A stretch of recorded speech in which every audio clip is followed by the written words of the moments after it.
যে খবরে নজর রাখবো, আক্রান্ত তৃণমূল নেতা জ্যোতিপ্রিয় মল্লিক।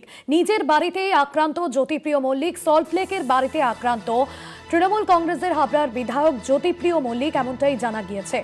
আক্রান্ত তৃণমূল নেতা জ্যোতিপ্রিয় মল্লিক, সল্টলেকের বাড়িতে আক্রান্ত তৃণমূল কংগ্রেসের হাবড়ার বিধায়ক এবং নিজের বাড়িতেই আক্রান্ত হলেন জ্যোতিপ্রিয় মল্লিক। হাবড়ার জয়গাছিতে বাড়িতে আক্রমণকারী পাপন দাস এবং ইতিমধ্যেই অভিযুক্ত ওই যুবককে গ্রেফতার করেছে বিধাননগর নর্থ থানা, এমনটাই জানা গিয়েছে। এবং এক যুবক তার বাড়িতে গিয়ে হামলা চালায়, এমনটাই অভিযোগ। এবং তার জেরে আক্রান্ত তৃণমূল নেতা জ্যোতিপ্রিয় মল্লিক এবং পাশাপাশি তার নিরাপত্তা নিয়েও কিন্তু প্রশ্ন উঠছে। সল্টলেকের বাড়িতে আক্রান্ত তৃণমূল কংগ্রেসের হাবড়ার বিধায়ক জ্যোতিপ্রিয় মল্লিক। হাবড়ার জয়গাছিতে বাড়ি আক্রমণকারী পাপন দাস এবং তাকে গ্রেফতার করা হয়েছে। তার উপর হামলা চালিয়েছে ওই যুবক, এমনটাই অভিযোগ উঠছে ওই যুবকের বিরুদ্ধে এবং বিধাননগর নর্থ থানার পুলিশ তাকে গ্রেফতার করেছে। আক্রান্ত তৃণমূল নেতা জ্যোতিপ্রিয় মল্লিক।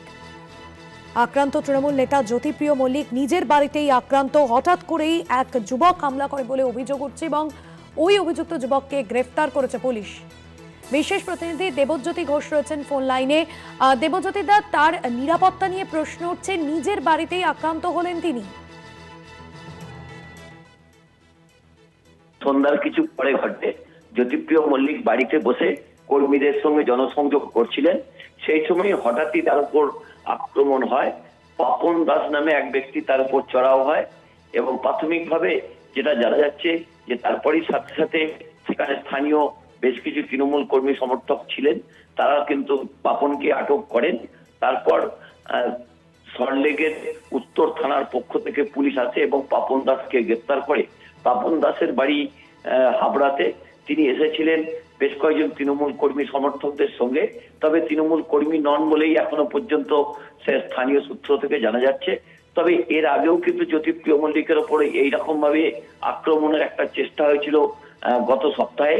তিনি যখন হাবড়া থেকে ফিরছিলেন সেই সময় তার পিছনে একটি কালো স্করপিও গাড়ি তার উপর আক্রমণ করার চেষ্টা করে।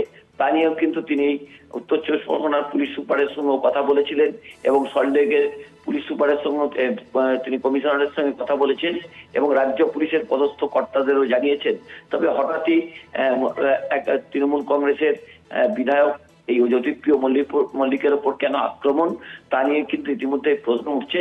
তবে পুলিশ এখন পাপন দাসকে গ্রেপ্তার করে তাকে জিজ্ঞাসাবাদ করছেন এই ঘটনার নেপথ্যে কি রয়েছে, কেন বারবার তার উপর আক্রমণ হচ্ছে, তা নিয়েও কিন্তু নিরাপত্তা নিয়েও বেশ কিছু প্রশ্ন উঠছে। ভাস্বতী, একদমই ধন্যবাদ দেবজ্যোতি।